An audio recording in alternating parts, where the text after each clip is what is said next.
Wasiu Ayinde Olurombi of Yoruba land. Abi Oyewani Uncle Wasiu gba yẹn no. Wasiu Ayinde Olurombi of Yoruba land. Ejo ye won lo gba yẹn no. Kini Wasiu Ayinde gba yẹn no. Ẹ bá mi type oyè tí daddy mi Wasiu gbà.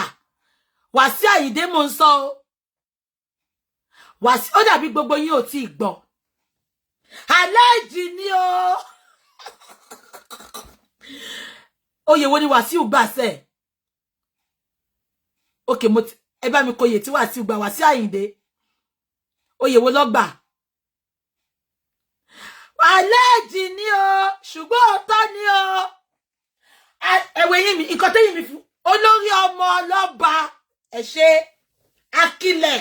Akilẹ̀ tó kí gbogbo ilẹ̀. Olórí ọmọ ọba. Alhaji ni o. Alhaji ni o. A máa ṣe gbé borun kí ẹ díẹ̀ mọ́. Àwọn ọ̀rọ̀ wa ń sìn, nǹkan tó bá ń lọ là ń sọ. Wasiu Ayinde, please get in here, daddy mi. Daddy mi ẹ bá wa bọ́ síbí, ẹ bá mi tag wọn. Ọ̀rọ̀ náà ti kàn wọ́n láàárọ̀ ẹ̀. Ẹ bá mi tag daddy mi. Ẹ bá mi tag uncle mi. Ẹ bá mi tag orílẹ̀ Akilẹ̀. Ẹ bá mi tag Wasiu Resort. Ẹ bá mi tag gbogbo wọn. Now, mo máa sọ fún yín tí bá wà lórí social media. I'm not just there to gossip or to share nonsense. When you see me on social media, you know, I pick what I want to pick and I'll come to tell you about it. Daddy mi, mi ò jẹ́ bá wọn dìtẹ̀. Daddy mi ò jẹ́ bá wọn ṣàbòsí o. Ọwọ́ mi máa ré o funfun nẹ́nẹ́. Wasiu, mo jẹ́ bá wọn dìtẹ̀. Mo jẹ́ bá wọn ṣàbòsí o. Ọwọ́ mi máa ré o funfun nẹ́nẹ́. Daddy mi, mo ti jà fún yín. Àní mo ti jà fún yín. Mo jà fún yín gan daddy mi. Mo jà fún yín bí ti ẹ̀jà lójú yín. Mo jà lẹ́yìn yín. Ṣùgbọ́n wọ́n sọ pé tó bá ti ń jà fẹ́yàn, gbé wá sí orí social media because daddy mi, mo ní nọ́mbà yín lọ́wọ́. Ṣùgbọ́n mo fẹ́ pè yín because mo mọ̀ pé ẹ̀ṣẹ̀ mi ti kúnnú báàgì yín báyìí tẹ́ ń dúró dè mí pé ìgbà tẹ́ bá rí ìgbà yẹn mo rí ojú tẹ́ fi ń wò mí jọ́ tí mo ṣe show fún marriage yẹn tí mo ń define marriage yẹn ojú tẹ́ fi ń wò mí yẹn ẹ wò pé tí bá mú ọmọ ẹ̀ máa yín bọ̀ ni. So daddy mi, nǹkan tí mo ṣe pè yín nìyẹn, Mayegun of Yoruba land.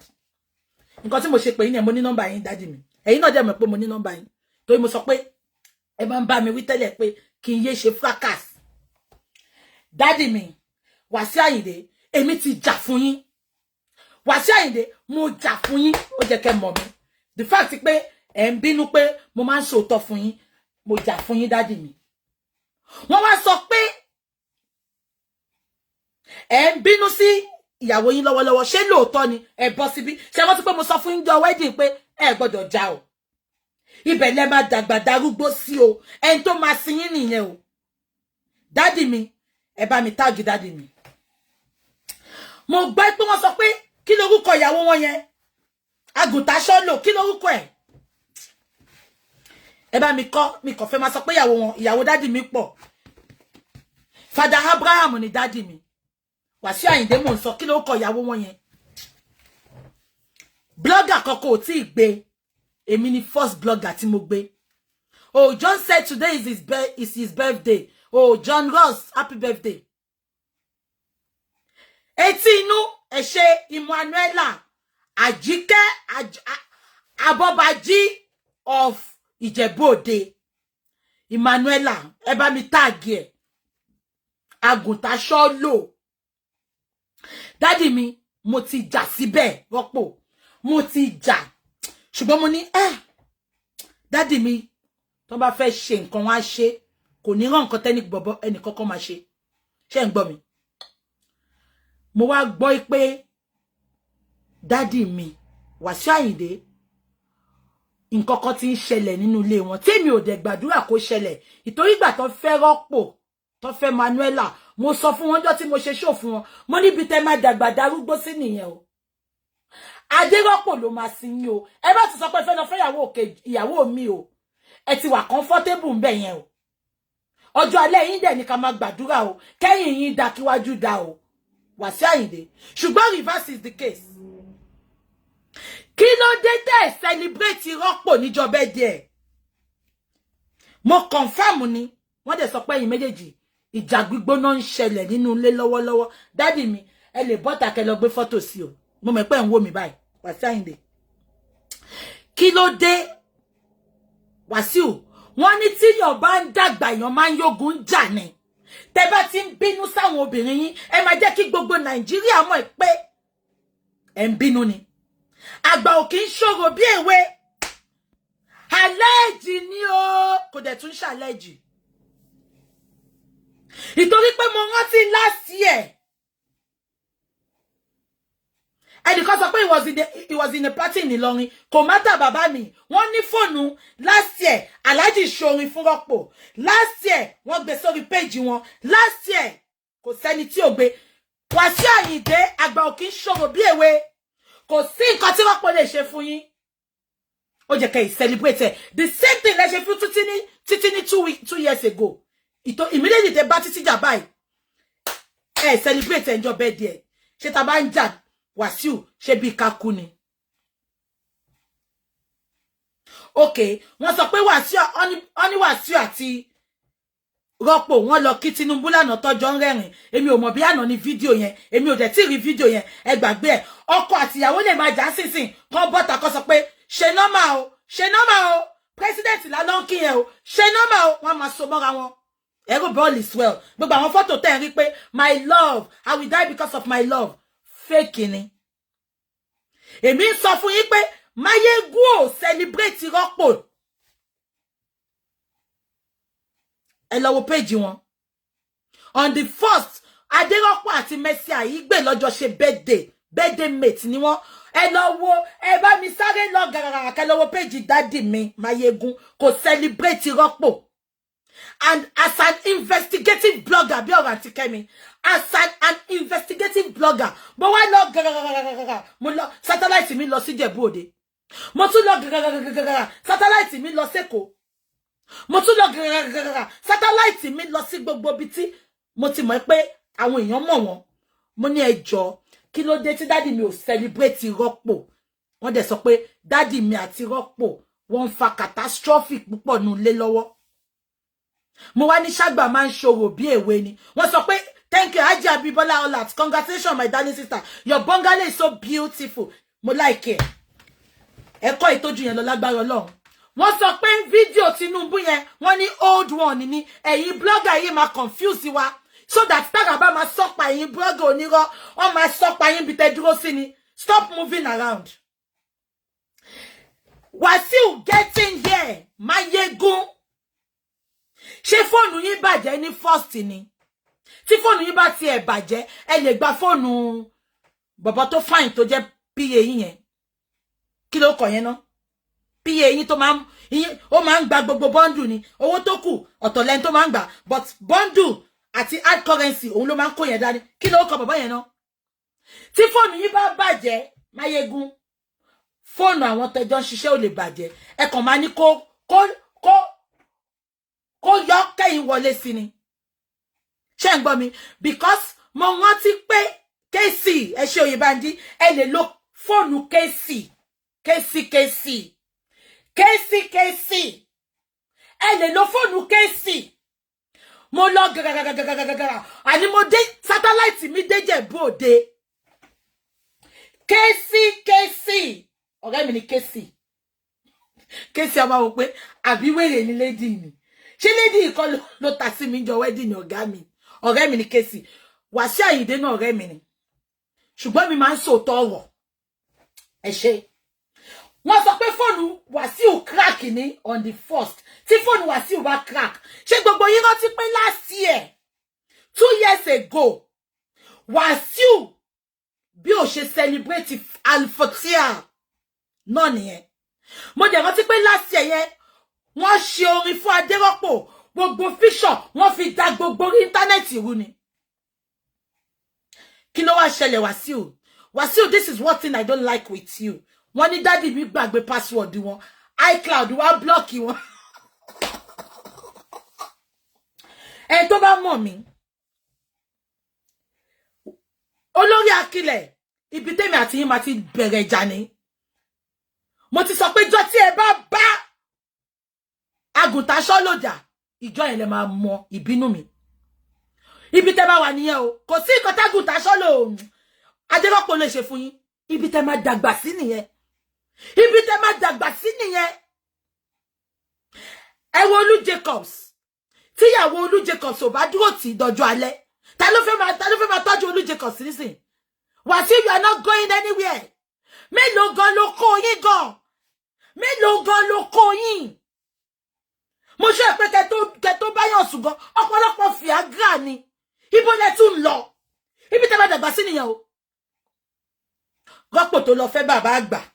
Ó ti mọ̀ pé òun ló máa tọ́jú yín, òun ló máa kẹ́ yín, òun ló máa gẹ̀ yín, ló máa. Rọ́pò Alhaji ni o. Ó lọ sí Ìjẹ̀bú Òde ìjọ ọdún. Ṣé rántí pé gbogbo yín? Ṣé rántí pé ìgbà tó ṣe birthday ńjọ́ sí? Ṣé rántí? Ṣé rántí? First video tari gbogbo àwọn ọmọ Wasiu gbogbo wọn ti débẹ̀, wọ́n celebrate ẹ̀. Ṣé Wasiu ò sùn Ìjẹ̀bú Òde ni? Rọ́pò lọ sí Ìjẹ̀bú Òde. Wọ́n tilẹ̀kùn mọ́ Rọ́pò, wọ́n fi kọ́kọ́rọ́ pamọ́. Wọ́n tilẹ̀kùn mọ́ Rọ́pò, wọ́n fi kọ́kọ́rọ́ pamọ́. Wọ́n tilẹ̀kùn mọ́ Rọ́pò, wọ́n fi kọ́kọ́rọ́ pamọ́. Wasiu, máa jáde tán fún yín. Mo yìí ń confirm ni. Máa jáde tán fún yín. Mi ní wo ṣe fún yín. Wàláhì kẹ́ lọ́mọ ogun, mi ní wo ṣe. Tí bá gbọ́ pé ìpè Rọ́pò ṣẹ̀yìn, máa jáde tán fún yín. Kẹ́ yá padà lọ kẹ́ lọ parí ẹ̀. Kẹ́ padà lọ kẹ́ lọ parí gbogbo nǹkan tó ń ṣẹlẹ̀. Tí bá gbọ́ pé bá Rọ́pò jà. Tí bá gbọ́ pé bá Rọ́pò jà, mi ní wo ṣe fún yín. Mi ní wo ṣe fún yín. Màá bá yín jáde bí pé bow leg yín ó máa straight ni. Cuff leg yín ó máa straight ni. Daddy mi ò lè fọlọ́pàá mú mi. Wọ́n lè mú cut letter wá fún mi. Daddy mi ni wọ́n. Àbíkẹ́ yín. So daddy mi, go and do the needful. Alhaji Wasiu, go and do the needful. Ara activist náà ni Ọlá Odus. Ara activist náà ni ajàfẹ́tọ̀ọ́ ọmọlú. Bóyá ajàfẹ́tọ̀ọ́ ọmọlú náà ni mo jàfẹ́tọ̀ọ́ Rọ́pò báyìí. Because mo ti sọ fún Wasiu, you said it and I quote. Níbi tẹ́tí lọ ṣe ìyàwó ìjọsí, tẹ́tí lọ ṣe Monkai. Kí ni Muslim máa ń pè náà? One kai. Tó máa ń so ọkọ àti ìyàwó pọ̀ yẹn.